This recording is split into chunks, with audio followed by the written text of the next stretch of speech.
ICE and Homeland Security are staging events that are being misrepresented or worse, falsified to justify unlawful detentions and violence.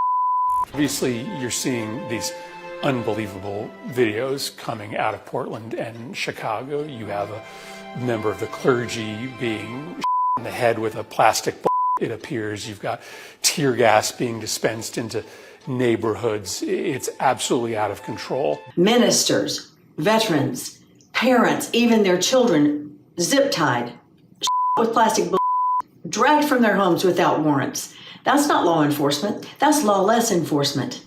Last weekend, a Border Patrol agent a Chicago woman who was involved in an altercation with CBP vehicles. Less than 3 hours after that shooting, DHS puts out a statement, and it makes these pretty remarkable claims to justify why the agent had no choice but to his wife. But it turns out that many of those claims were either misleading or just plainly untrue. DHS, for instance, says that leading up to the shooting, federal agents were, quote, rammed by vehicles and boxed in by 10 cars. They put a specific number on it, 10 cars. That sounds really serious. But then they file the actual criminal complaint. And what the criminal complaint says is different. 2 cars.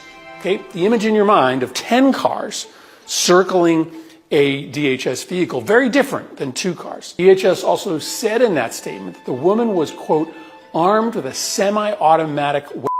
Okay, that sounds serious. But guess what? In the criminal complaint filed by the U.S. Attorney, no mention of her threatening agents with a gun. In fact, the criminal complaint doesn't mention a gun at all. And third, DHS alleged that the Chicago police left the scene, refused to help federal law enforcement officers secure the area.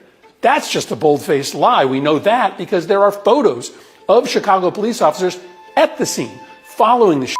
Not only that, there's a video of Chicago officers wiping their eyes after they were tear-gassed by federal agents. So the DHS statement, which they rush out 3 hours after the to try to justify what happened, is just filled with misleading and false claims. And it's really disturbing because it's becoming their standard practice.